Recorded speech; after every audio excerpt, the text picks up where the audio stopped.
ระจายเสียงแห่งประเทศไทยจังหวัดลำปาง FM 97 เมกะเฮิรตซ์ เสนอรายการธรรมะยามเช้า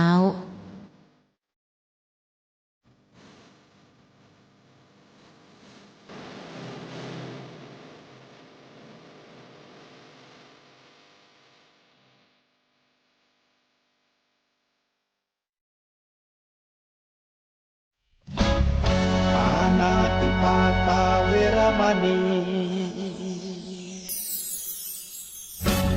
อทินนาทานาเวรมณีกาเมมุสาสุราเม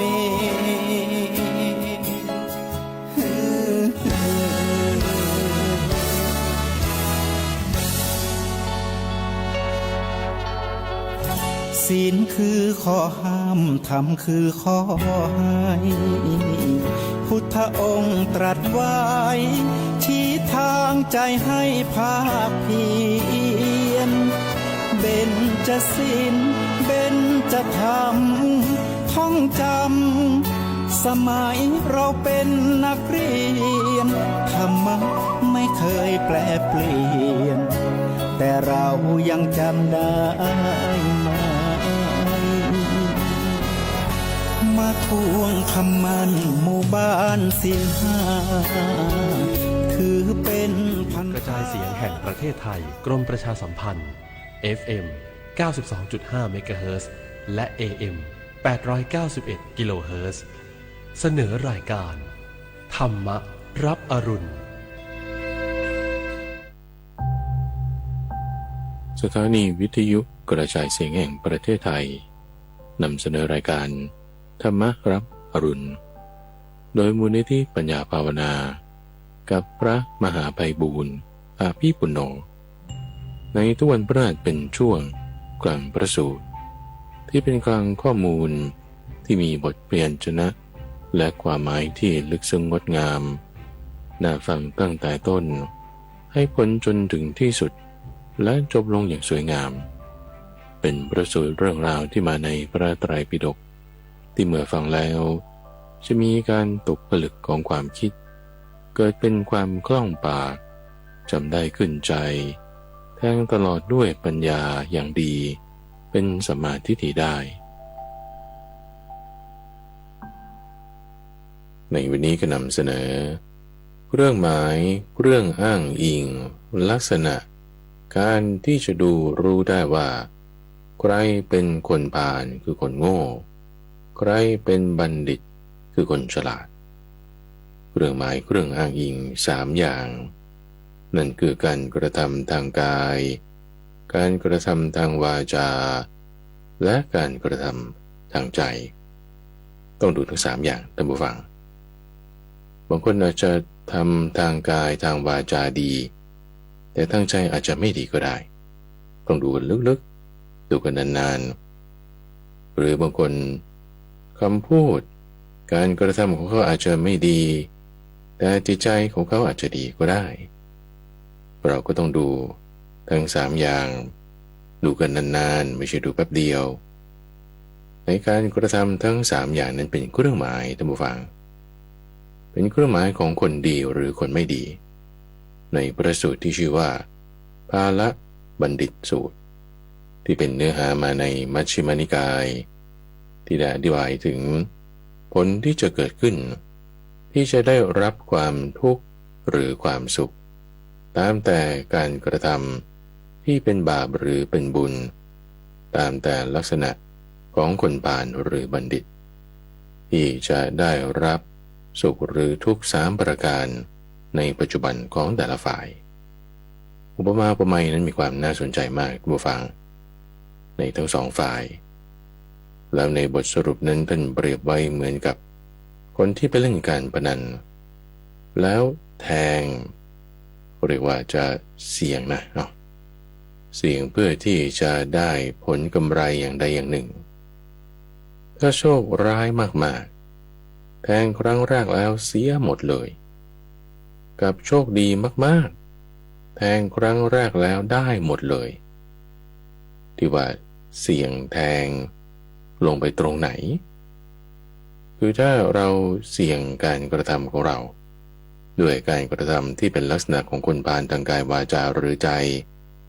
เสี่ยงแบบนี้แทงลงไปแบบนี้เป็นอันตรายได้มีโทษได้แต่ถ้าเสี่ยงลงไปตรงจุดที่ทำความดีทำสิ่งที่เป็นกุศลตามแบบของบัณฑิตเป็นเครื่องหมายของเขาผลที่จะได้นั้นคือกำไรคือความโชคดีไปในการต่อไป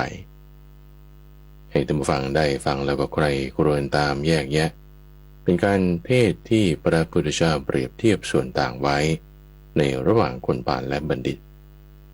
ก็เชิญรับฟังว่าด้วยคนพาลและบัณฑิตพาละบัณฑิตสูตรมัชฌิมานิกาย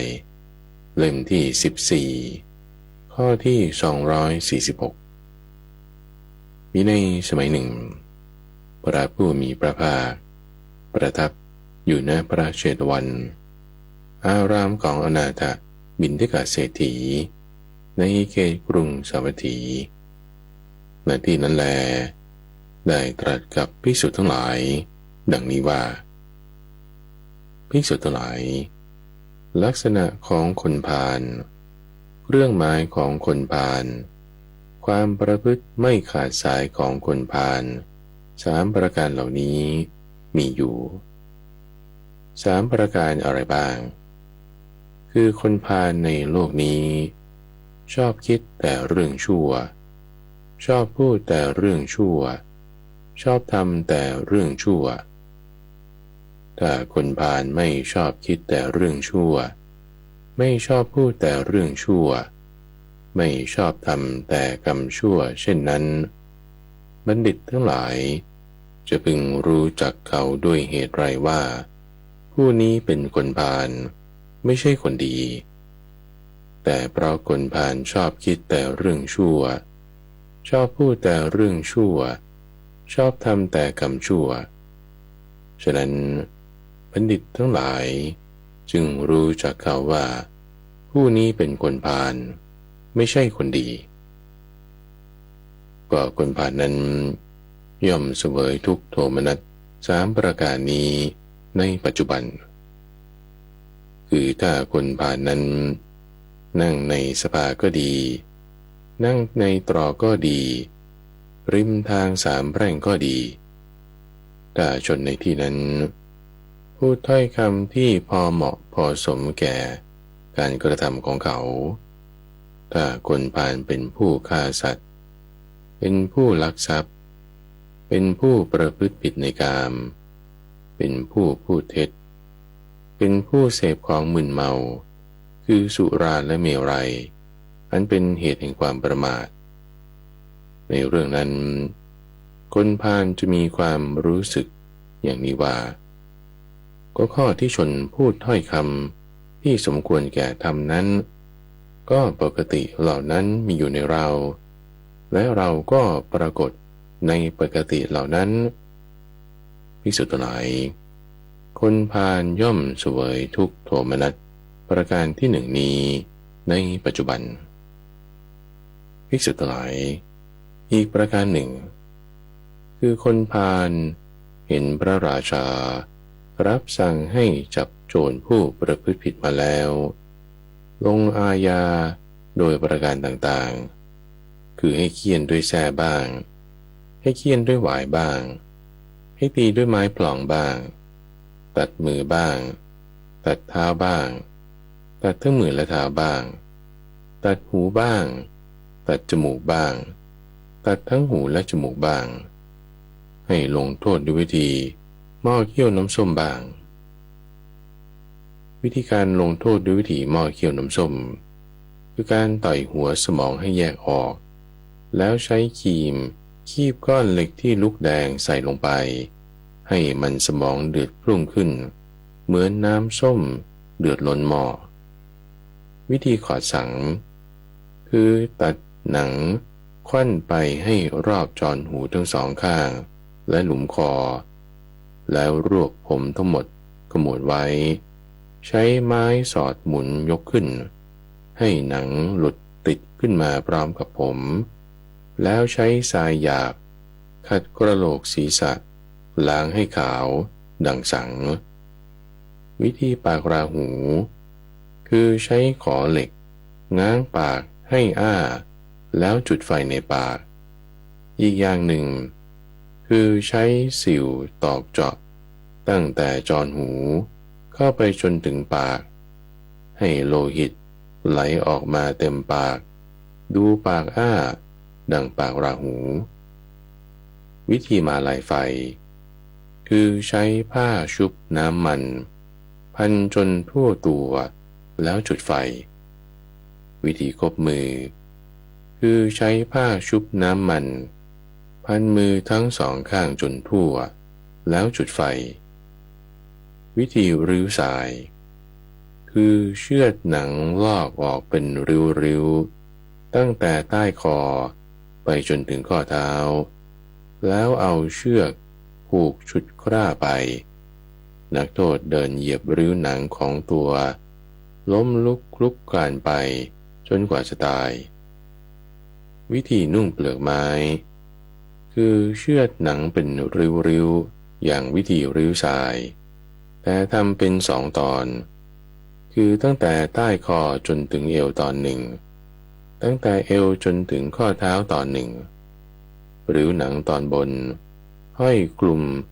ลงมาปิดกายตอนล่างดูดังนุ่งเปลือกไม้วิธียืนกวาง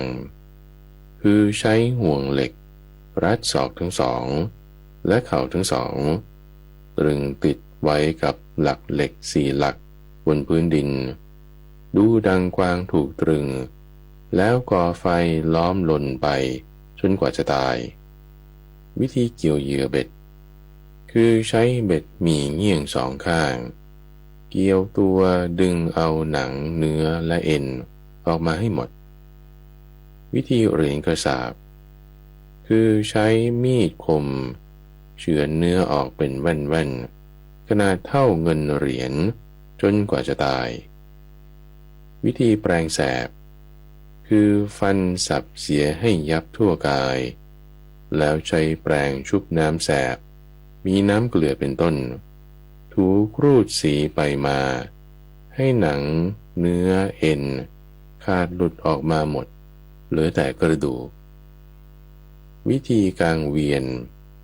คือให้นอนตะแคงแล้วใช้เหลาเหล็กต่อเข้าช่องหูให้ทะลุลงไปตรึงแน่นอยู่กับดินแล้วจับเท้าทั้งสองยกขึ้นเดินเวียนวิธีต่างฟางคือใช้ลูกหินบดทับตัว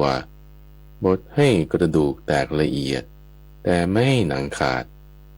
แล้วจับผมรวบขึ้นเขย่าให้เนื้อรวมเข้าเป็นกองแล้วใช้ผมนั่นแหละพันตะล่อมวางไว้เหมือนต่างที่ทำด้วยฟางสำหรับเช็ดเท้า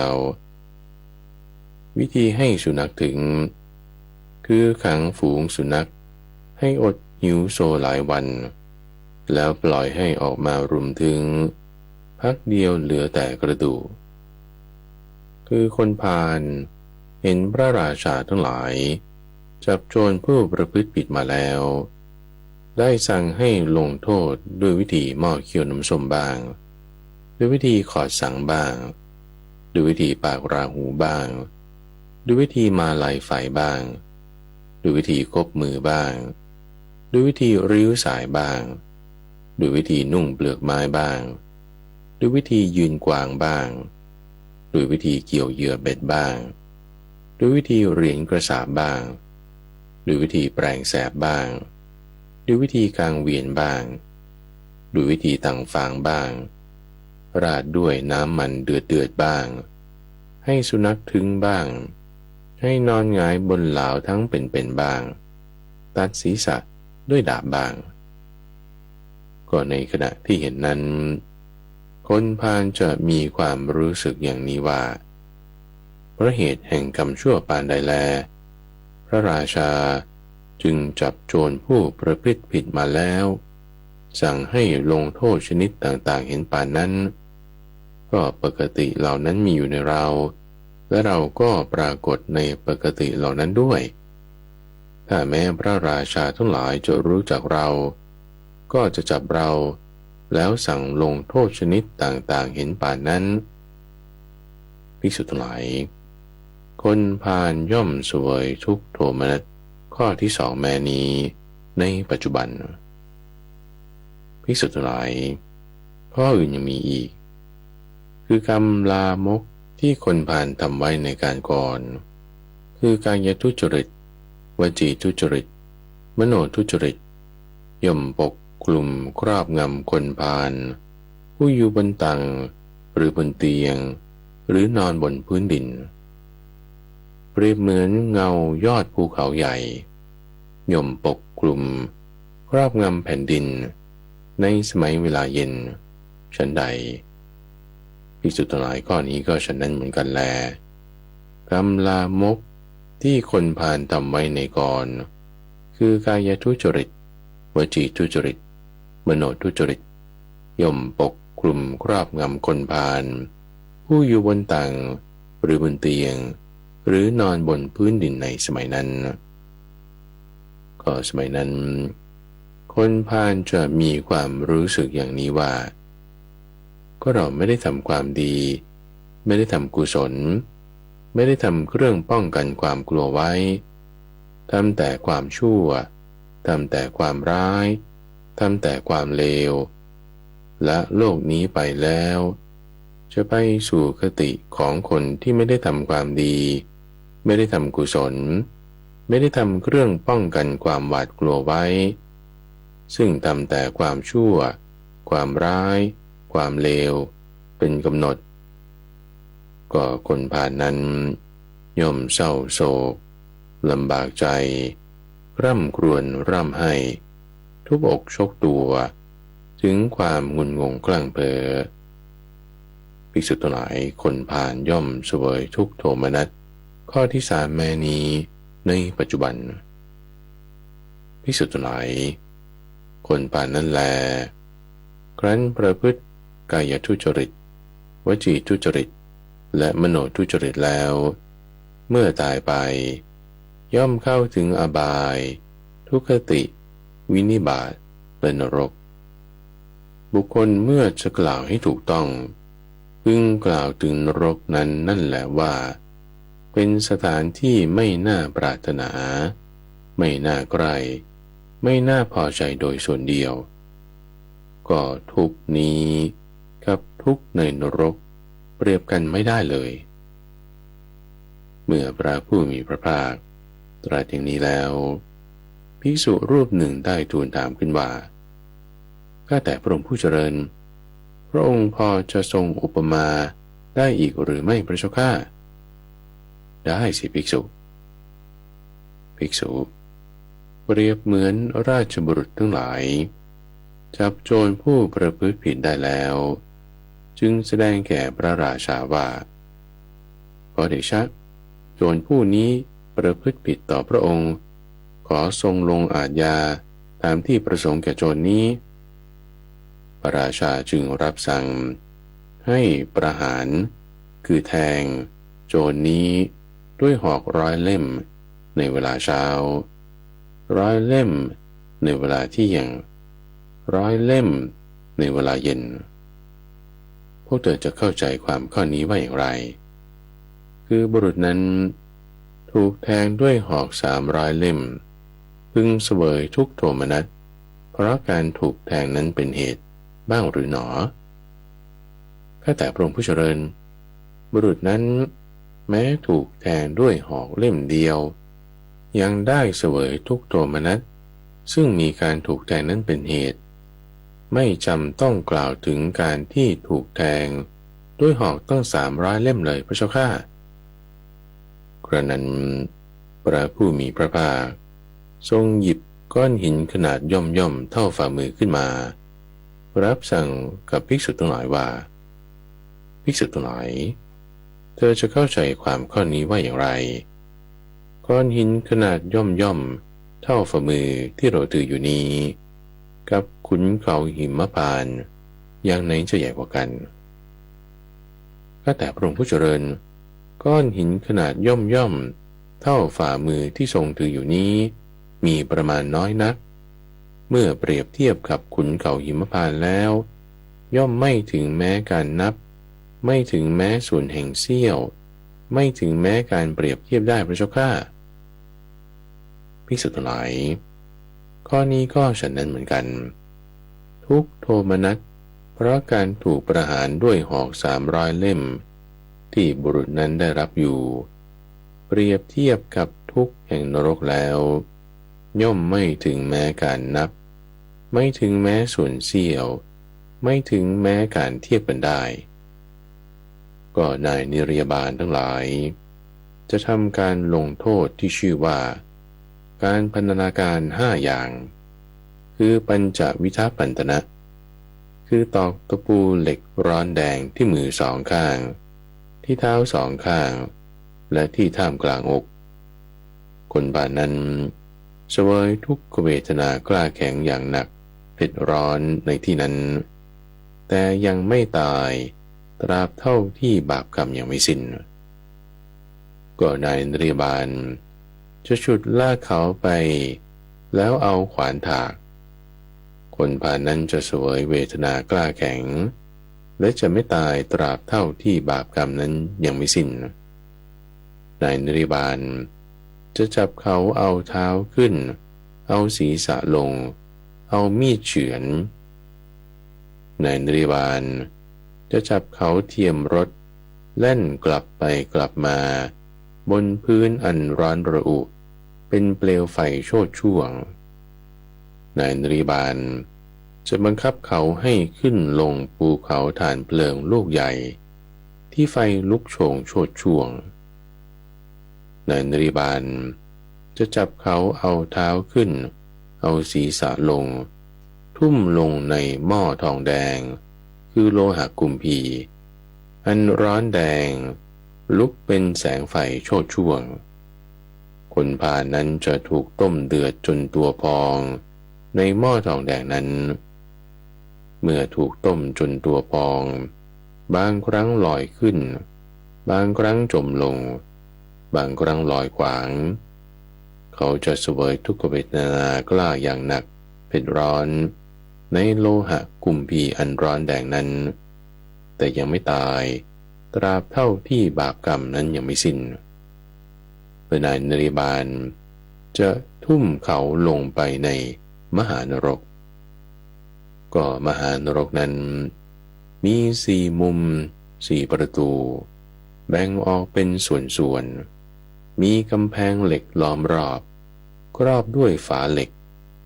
มหานรกนั้นมีพื้นเป็นเหล็กลุกโชนโชติช่วงแผ่ไปไกลด้านละ100 โยชน์ตั้งอยู่ทุกเมื่อภิกษุทั้งหลายก็ทุกนี้กับทุกในมหานรก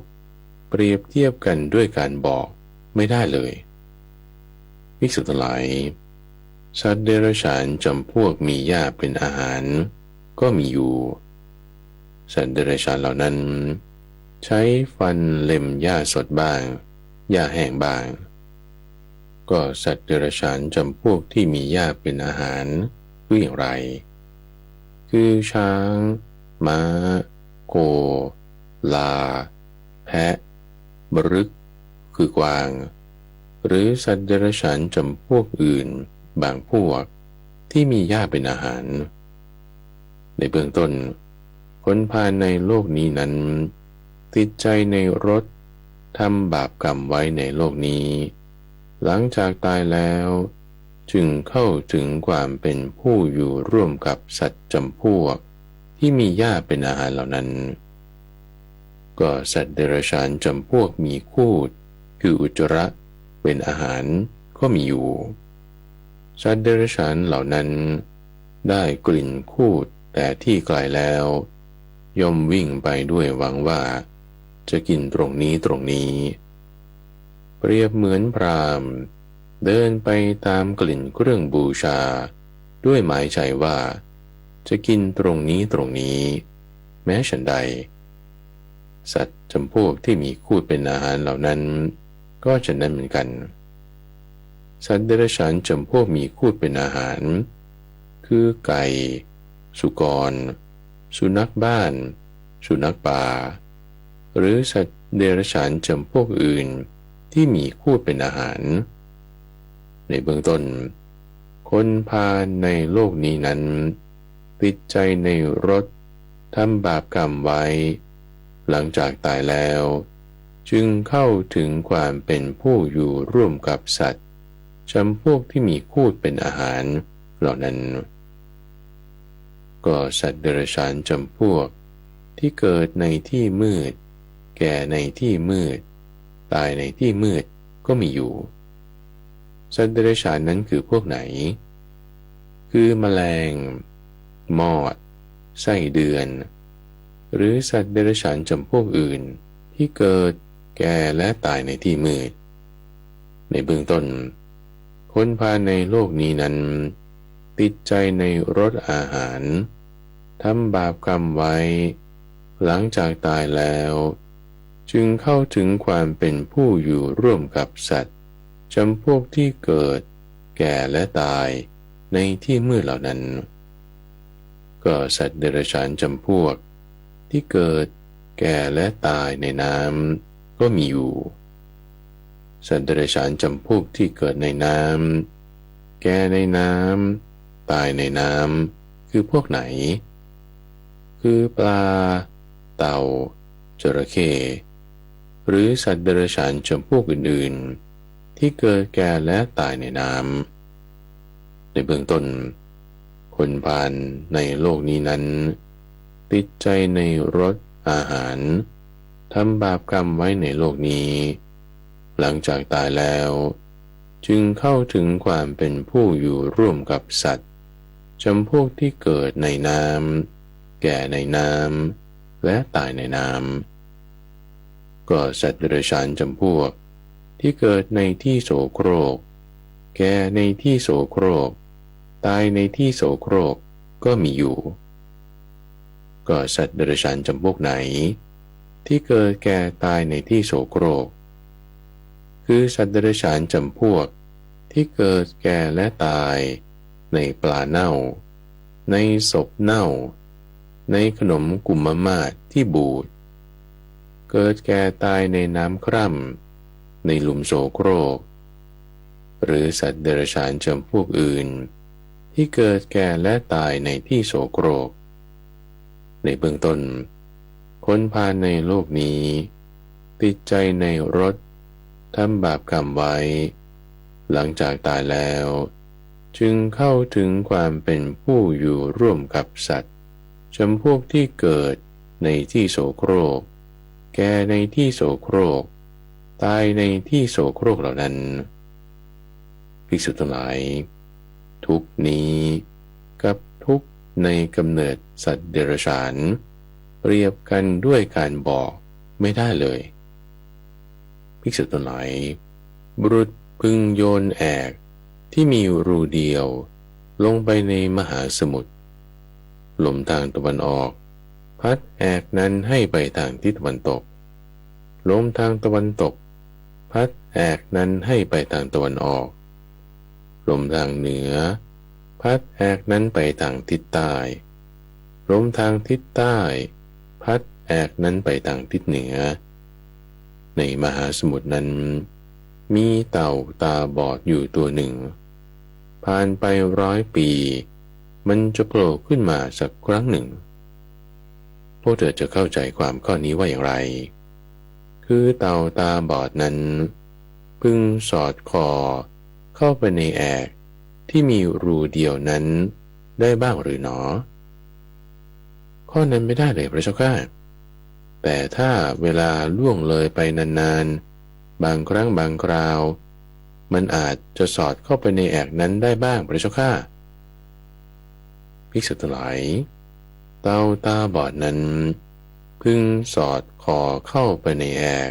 ที่มีรูเดียวโน้นยังเร็วกว่าเรากล่าวว่าการที่คนพาลไปสู่วินิบาตคือพบอันต่ำคราวเดียวแล้วจะพึงได้ความเป็นมนุษย์อีกยากกว่านั้นข้อนั้นเพราะเหตุไรเพราะในวินิบาตนั้นไม่มีการประพฤติธรรม ไม่มีการประพฤติชอบไม่มีการทำกุศลไม่มีการทำบุญในวินิบาตนั้นมีแต่สัตว์ผู้เคี้ยวกินกันเองสัตว์ผู้มีกำลังมากกว่าเบียดเบียนสัตว์ผู้มีกำลังน้อยกว่าคนบาปนั้นเพราะเวลาล่วงเลยมานานในบางครั้งบางคราวถ้ามาเกิดเป็นมนุษย์ก็จะเกิดในตระกูลต่ำคือตระกูลคนจักสารตระกูลนายพรานตระกูลช่างสารตระกูลช่างรถหรือตระกูลคนขนขยะเช่นนั้นที่เป็นตระกูลยากจนมีข้าวน้ำและสิ่งของเครื่องใช้น้อยเป็นไปอย่างฝืดเคืองเป็นแหล่งที่หาของกินและเครื่องนุ่งห่มได้ยากคนป่านั้นจะมีผิวพรรณหม่นหมองไม่น่าดูต่ำเตี้ยมีความเจ็บป่วยมากตาบอดเป็นง่อยเป็นคนกระจอกหรือเป็นโรคอัมพาตมักไม่ได้ข้าวน้ำผ้ายานดอกไม้ของหอมเครื่องลูบไล้ที่นอนที่พักและเครื่องประทีปเขายังประพฤติกายทุจริตวจีทุจริตมโนทุจริตหลังจากตายไปแล้วจะไปเกิดในอบายทุกขติวินิบาตและนรกอีกภิกษุทั้งหลายเปรียบเหมือนนักเลงการพนันเพราะความพ่ายแพ้ครั้งแรกเท่านั้นจึงเสียลูกเสียเมียเสียทรัพย์สมบัติทุกอย่างและถึงการจองจำที่เป็นการสูญเสียอย่างยิ่งความพ่ายแพ้ของนักเลงการพนันผู้สูญเสียลูกเมียทรัพย์สมบัติทุกอย่างและถึงการจองจำเพราะความพ่ายแพ้ครั้งแรกนั้นเป็นเพียงเล็กน้อยที่แท้แลเคราะห์ร้ายอันใหญ่หลวงกว่านั้นคือเคราะห์ที่คนพาลประพฤติกายทุจริตวจีทุจริตมโนทุจริตแล้วตายไปเข้าถึงอบายทุกขติวินิบาตนรกนั่นเองนี้เป็นภูมิของคนพาลที่คนพาลบำเพ็ญไว้ทั้งสิ้นภิกษุทั้งหลายลักษณะของบัณฑิตเครื่องหมายของบัณฑิตความประพฤติไม่ขาดสายของบัณฑิตสามประการเหล่านี้มีอยู่ลักษณะของบัณฑิตสามประการเป็นอย่างไรคือบัณฑิตในโลกนี้ชอบคิดแต่เรื่องที่ดีชอบพูดแต่เรื่องที่ดีชอบทำแต่กรรมที่ดีถ้าบัณฑิตไม่ชอบคิดเรื่องดีไม่ชอบพูดเรื่องดีและไม่ชอบทำกรรมดีบัณฑิตทั้งหลายจะพึงรู้จักเขาด้วยเหตุไรเราว่าผู้นี้เป็นบัณฑิตเป็นคนดีแต่เพราะบัณฑิตชอบคิดแต่เรื่องดีชอบพูดแต่เรื่องดีและชอบทำแต่กรรมดีฉะนั้นบัณฑิตทั้งหลายจึงรู้จักเขาได้ว่าผู้นี้เป็นบัณฑิตเป็นคนดีภิกษุทั้งหลายบัณฑิตย่อมเสวยสุขโสมนัสสามประการนี้ในปัจจุบันคือถ้าบัณฑิตนั้นนั่งในสภาก็ดีริมถนนก็ดีริมทางสามแพร่งก็ดีชนในที่นั้นๆจะพูดถ้อยคำที่พอเหมาะพอสมแก่เขาถ้าบัณฑิตเป็นผู้เว้นขาดจากการฆ่าสัตว์เว้นขาดจากการถือเอาทรัพย์เงินเจ้าของไม่ได้ให้เว้นขาดจากการประพฤติผิดในกามเว้นขาดจากการพูดเท็จเว้นขาดจากการดื่มสุราและเมรัยอันเป็นที่ตั้งแห่งความประมาทในเรื่องที่ชนพูดถ้อยคำที่พอเหมาะพอสมแก่เขานั้นบัณฑิตจะมีความรู้สึกอย่างนี้ว่าก็ความปกติเหล่านั้นมีอยู่ในเราและเราก็ปรากฏอยู่ในความปกติเหล่านั้นด้วยภิกษุทั้งหลายบัณฑิต ย่อมเสวยสุขโสมนัสข้อที่หนึ่งนี้ในปัจจุบันอีกประการหนึ่งบัณฑิตเมื่อเห็นพระราชาทั้งหลายรับสั่งให้จับโจรผู้ประพฤติผิดมาลงอาญาด้วยประการต่างๆคือให้เฆี่ยนด้วยแส้บ้างให้เฆี่ยนด้วยหวายบ้างให้ตีด้วยไม้พลองบ้างตัดมือบ้างตัดเท้าบ้างตัดทั้งมือและเท้าบ้างตัดหูบ้างตัดจมูกบ้างตัดทั้งหูและจมูกบ้างวางก้อนเหล็กแดงบนศีรษะบ้างถลกหนังศีรษะแล้วขัดให้ขาวเหมือนสังบ้างเอาไฟยัดปากจนเลือดไหลเหมือนปากราหูบ้างเอาผ้าพันตัวราดน้ำมันแล้วจุดไฟเผาบ้างพันมือแล้วจุดไฟทำเป็นต่างคบบ้างถลกหนังตั้งแต่คอจนถึงบั้นเอวทำให้มองดูเหมือนนุ่งผ้ากากรองบ้างสวมปลอกเหล็กที่ข้อศอกและเข่าแล้วเสียบเหลาทั้งสี่ทิศเอาไฟเผาบ้างใช้เบ็ดเกี่ยวหนังเนื้อเอ็นออกมาบ้างเฉือนเนื้อออกเป็นแว่นๆเหมือนเหรียญกระสาบ้างเฉือนเนื้อเอ็นออกแล้วเหลือไว้แต่กระดูกบ้างใช้เหลาแทงช่องหูให้ทะลุถึงกันบ้างเสียบให้ติดดินแล้วจับเขาหมุนได้รอบบ้างทุบกระดูกให้แหลกแล้วถลกหนังออกเหลือไว้แต่กองเนื้อเหมือนต่างใบไม้บ้างราดตัวด้วยน้ำมันที่กำลังเดือดพล่านบ้าง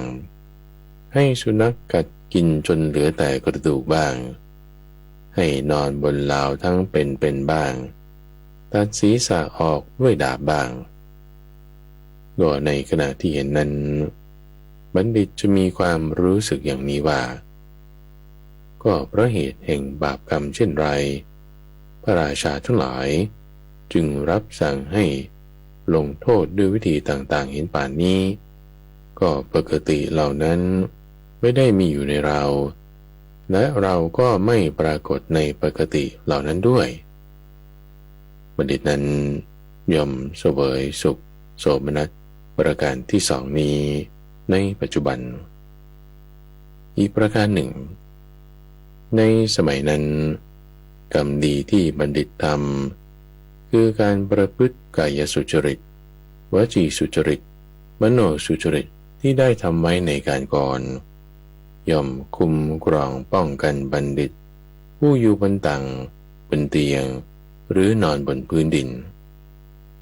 เปรียบเหมือนเงาของยอดภูเขาใหญ่ย่อมบดบังครอบคลุมแผ่นดินใหญ่ในเวลาเย็นแม้ฉันใดกรรมดีที่บัณฑิตทำคือการประพฤติกายสุจริตวจีสุจริตและมโนสุจริตที่ได้ทำไว้ในการก่อนก็ฉะนั้นเหมือนกันย่อมคุ้มครองป้องกันบัณฑิตผู้อยู่บนตังบนเตียงหรือนอนบนพื้นดินในสมัยนั้นในเรื่องนั้นบัณฑิตจะมีความคิดอย่างนี้ว่าก็เราไม่ได้ทำความชั่วไว้หนอไม่ได้ทำกรรมหยาบช้าไว้ไม่ได้ทำกรรมเศร้าหมองไว้เราทำแต่ความดีทำแต่กุศลทำแต่เครื่องป้องกันสิ่งน่ากลัวไว้เมื่อเราตายแล้วจะไปสู่คติของผู้ไม่ได้ทำความชั่วไว้ไม่ได้ทำกรรมหยาบช้าไว้ไม่ได้ทำความเศร้าหมองไว้ทำแต่ความดีทำแต่กุศลทำแต่ที่ป้องกันสิ่งน่ากลัวไว้เขาย่อมไม่โศกไม่ลำบากใจไม่ร่ำไรไม่ทุกข์อกคร่ำครวญไม่ถึงความหลงไหลภิกษุทั้งหลายบัณฑิตย่อมเสวยสุขโสมนัสประการที่สามนี้ในปัจจุบันภิกษุทั้งหลายบัณฑิตนั้นยังประพฤติกายสุจริตวจีสุจริตมโนสุจริตหลังจากตายแล้ว จะไปเกิดในสุคติโลกสวรรค์ก็บุคคลเมื่อจะกล่าวให้ถูกต้องพึงกล่าวถึงสวรรค์นั่นแหละว่าเป็นสิ่งที่น่าปรารถนาน่าใกล้น่าพอใจโดยส่วนเดียวภิกษุทั้งหลายแม้การเปรียบเทียบว่าสวรรค์เป็นสุขก็ไม่ใช่ทำได้ง่ายเมื่อพระผู้มีพระภาคตรัสอย่างนี้แล้วภิกษุรูปหนึ่งจึงได้ทูลถามขึ้นว่าข้าแต่พระองค์ผู้เจริญพระองค์ทรงจะยกอุปมาได้อีกหรือไม่พระเจ้าข้าได้สิภิกษุเปรียบเหมือนพระเจ้าจักรพรรดิทรงเป็นผู้สมบูรณ์ด้วยแก้ว7ประการและฤทธิ์คือความสำเร็จ4ประการเพราะความสมบูรณ์ด้วยแก้ว7ประการและฤทธิ์4ประการนั้นเป็นเหตุพระเจ้าจักรพรรดิจึงเสวยสุขโสมนัสก็พระเจ้าจักรพรรดิเป็นผู้สมบูรณ์ด้วยแก้ว7ประการนั้นเป็นอย่างไรคือจะปรากฏมีจักแก้วอันเป็นทิพย์ที่มีกำ1,000 ซี่มีกงมีดุมและส่วนประกอบทุกอย่างปรากฏแก่กษัตริย์ผู้ที่ได้รับมุรธาภิเษกแล้วทรงสนานประเสียรในวันอุโบสถ15 ค่ำรักษาอุโบสถประทับอยู่บนชั้นบนแห่งปราสาทหลังงามกษัตริย์ผู้ได้รับมุรธาภิเษกนั้นครั้นทอดพระเนตรเห็นแล้วจึงมีความดำริว่าเราได้ฟังเรื่องนี้มาว่าจากแก้วอันเป็นทิพย์มีกำ1,000 ซี่มีกงและดุมและส่วนประกอบครบทุกอย่างย่อมปรากฏแก่กษัตริย์องค์ใดกษัตริย์องค์นั้นย่อมเป็นพระเจ้าจักรพรรดิเราคงเป็นพระเจ้าจักรพรรดิกระมังลำดับนั้นกษัตริย์ผู้ได้รับมุรธาภิเษกจึงลุกขึ้นจากที่ประทับจับน้ำเต้าด้วยมือซ้ายพรมน้ำรดจากแก้วด้วยมือขวาแล้วรับสั่งว่าจากแก้วอันประเสริฐจงหมุนไปจงได้ชัยชนะอันยิ่งใหญ่ทันใดนั้นจากแก้วก็หมุนไปทางทิศตะวันออกพระเจ้าจักรพรรดิพร้อมด้วยเหล่าเสนาทั้งสี่คือกองพลช้างกองพลม้ากองพลรถและพลเดินเท้าก็เสด็จตามไปเข้าพักแรมในพื้นที่คือประเทศที่จักแก้วหยุดอยู่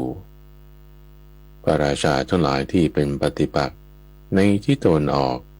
ก็พากันเสด็จมาเฝ้าแล้วกราบทูลอย่างนี้ว่าขอเดชะมหาราชพระองค์เสด็จมาดีแล้วขอรับเสด็จพระองค์ราชสมบัติของหม่อมฉันเป็นของพระองค์ได้โปรดให้โอวาทเถิดพระเจ้าจักรพรรดิจึงรับสั่งว่าท่านทั้งหลายไม่พึงฆ่าสัตว์ไม่พึงลักทรัพย์ไม่พึงประพฤติผิดในกามไม่พึงพูดเท็จไม่พึงดื่มน้ำเมาและท่านทั้งหลายจงครองราชสมบัติตามเดิมเถิดก็พระราชาที่เป็นปฏิปักษ์ในทิศตะวันออกเหล่านั้นได้กลายเป็นผู้สนับสนุนพระเจ้าจักรพรรดิแล้วภิกษุทั้งหลาย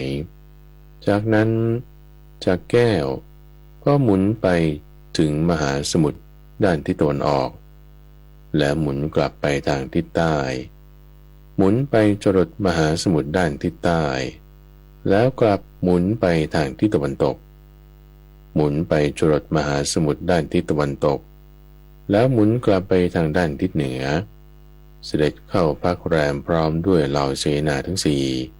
ในพื้นที่ที่จักแก้วหยุดอยู่พระราชาทั้งหลายที่เป็นปฏิปักษ์ในทางทิศเหนือก็เสด็จมาเฝ้ากราบทูลว่า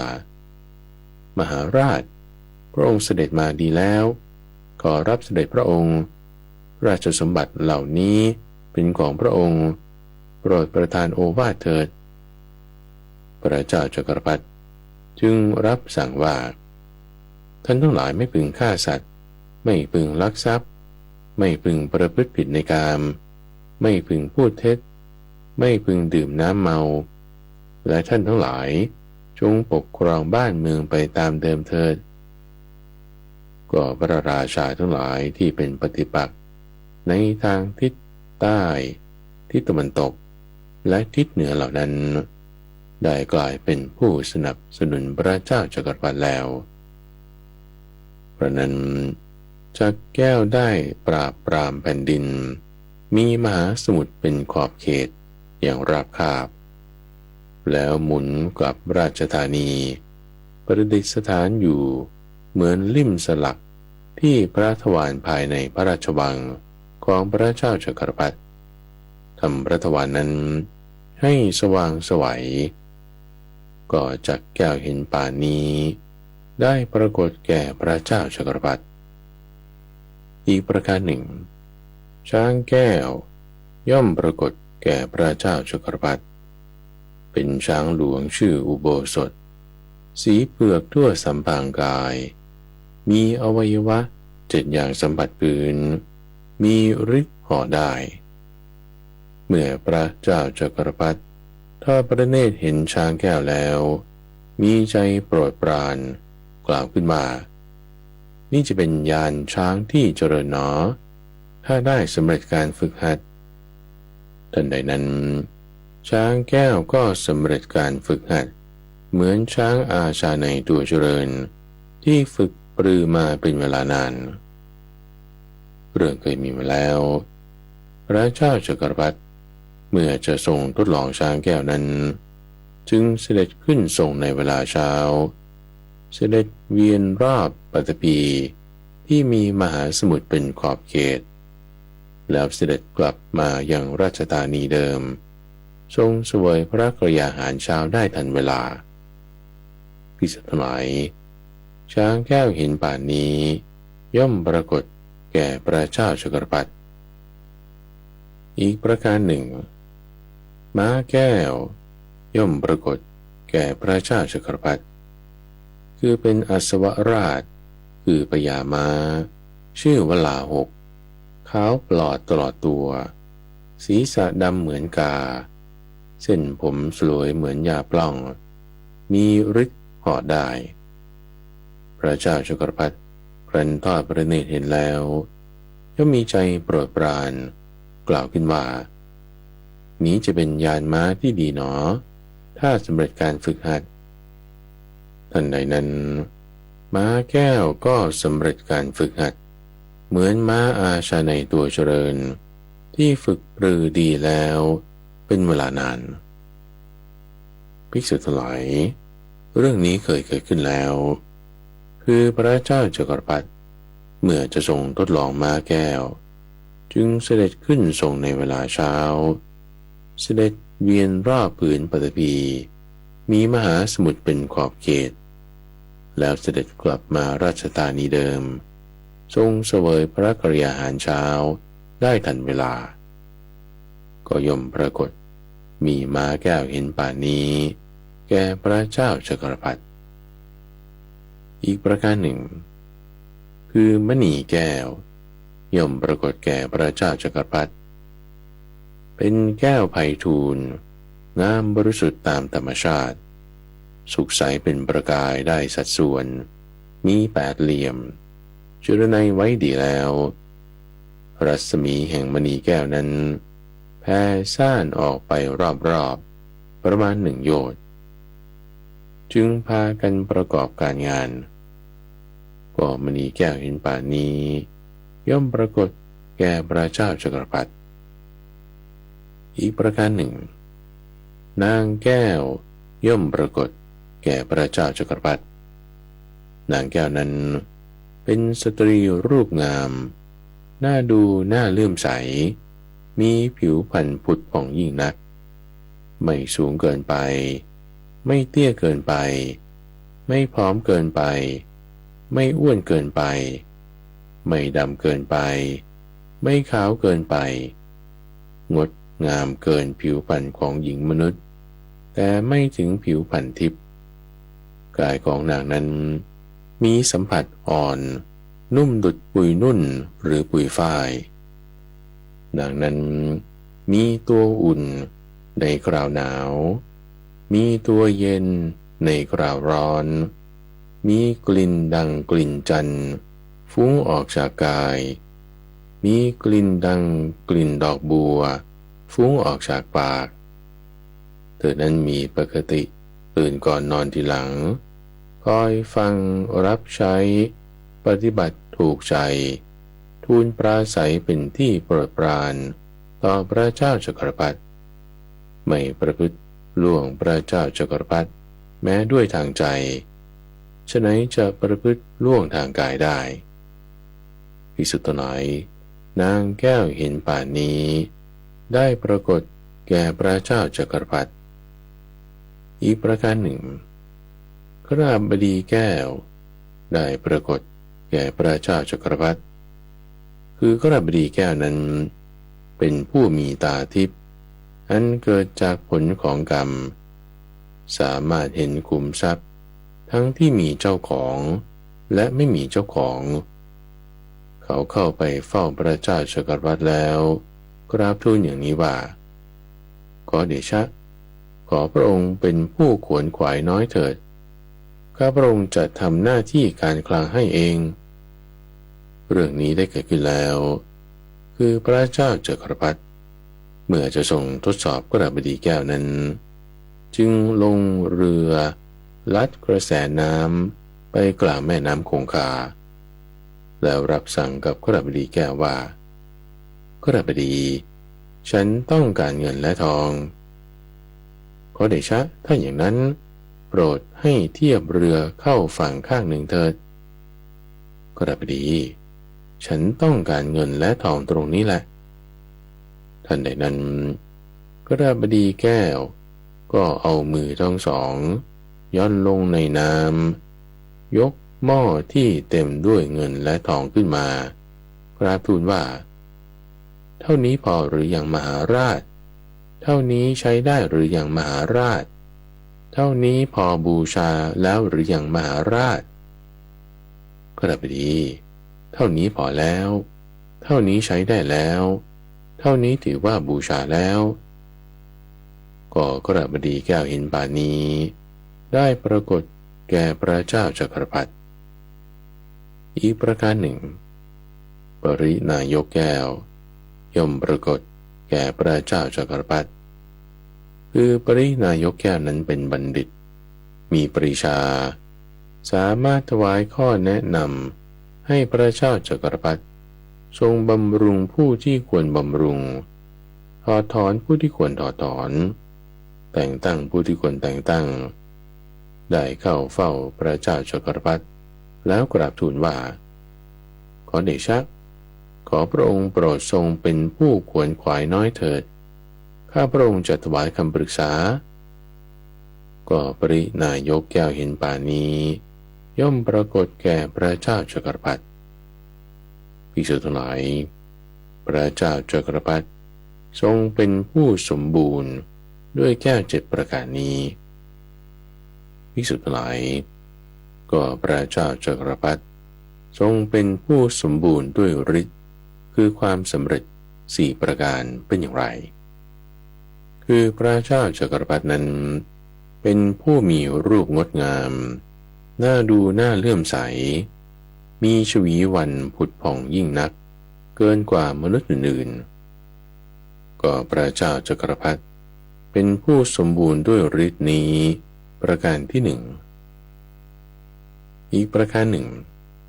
พระเจ้าจักรพรรดิจะมีพระชนมายุยืนทรงดำรงอยู่ในราชสมบัตินานเกินกว่ามนุษย์เหล่าอื่นนี้เป็นฤทธิ์ประการที่สองอีกประการหนึ่งพระเจ้าจักรพรรดิมีโรคน้อยมีโรคเบาบางประกอบด้วยไฟธาตุที่สามารถย่อยอาหารได้สม่ำเสมอไม่เย็นจัดไม่ร้อนจัดเกินกว่ามนุษย์เหล่าอื่นพระเจ้าจักรพรรดิสมบูรณ์ด้วยฤทธิ์นี้เป็นประการที่สามอีกประการหนึ่ง พระเจ้าจักรพรรดิทรงเป็นที่รักเป็นที่ชอบใจของพราหมณ์และกฤหบดีทั้งหลายเปรียบเหมือนบิดาเป็นที่รักที่ชอบใจของบุตรแม้ฉันใดพระเจ้าจักรพรรดิก็ฉะนั้นเหมือนกันทรงเป็นที่รักเป็นที่ชอบใจของพราหมณ์และกฤหบดีเรื่องเคยมีมาแล้วว่าเสด็จประพาสอุทยานพราหมณ์และกฤหบดีจึงเข้ามาเฝ้ากราบทูลว่าขอเดชะมหาราชขอพระองค์อย่ารีบด่วนเสด็จไปโปรดเสด็จไปโดยอาการที่พวกข้าพระองค์ทั้งหลายได้ชมพระบารมีนานๆเถิดแม้พระเจ้าจักรพรรดิก็รับสั่งเรียกนายสารถีด้วยคำว่าแน่พ่อสารถีท่านจงค่อยๆขับไปโดยอาการที่ฉันจะพึงได้เห็นพราหมณ์และกฤหบดีนานๆเถิดนี้เป็นความสำเร็จผลคือฤทธิ์ประการที่สี่ภิกษุทั้งหลายพระเจ้าจักรพรรดิทรงเป็นผู้สมบูรณ์ด้วยฤทธิ์คือความสำเร็จสี่ประการนี้ภิกษุทั้งหลายพวกเธอจะเข้าใจความข้อนี้ว่าอย่างไรพระเจ้าจักรพรรดิทรงเป็นผู้สมบูรณ์ด้วยแก้วเจ็ดประการและฤทธิ์คือความสำเร็จสี่อย่างนี้พึงเสวยสุขโสมนัสอันประกอบด้วยแก้วเจ็ดประการและความสำเร็จผลทั้งสี่อย่างนั้นบ้างหรือไม่หนอข้าแต่พระองค์ผู้เจริญพระเจ้าจักรพรรดิถ้าประกอบด้วยแก้วสมบูรณ์ปานนี้แม้เพียงประการเดียวก็ยังสวยสุขโสมนัสที่เกิดจากแก้วแม้ประการนั้นข้อเดียวก็ได้ไม่จำเป็นต้องกล่าวถึงแก้วเจ็ดประการและฤทธิ์สี่อย่างเลยพระเจ้าข้าครั้งนั้นพระผู้มีพระภาคทรงหยิบก้อนหินขนาดย่อมเท่าฝ่ามือขึ้นมาแล้วตรัสถามภิกษุว่าภิกษุทั้งหลายพวกเธอจะเข้าใจความข้อนี้ว่าอย่างไรคือก้อนหินขนาดย่อม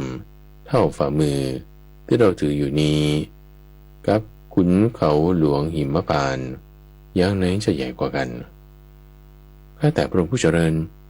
ก้อนหินขนาดย่อมเท่าฝ่ามือที่ทรงถือนี้มีประมาณน้อยนักเปรียบเทียบกับขุนเขาหิมพานต์แล้วไม่ถึงการนับไม่ถึงแม้ส่วนแห่งเสี้ยวไม่ถึงแม้การเทียบกันได้เลยพระเจ้าข้าภิกษุทั้งหลายข้อนี้ก็ฉะนั้นเหมือนกันความสุขโสมนัส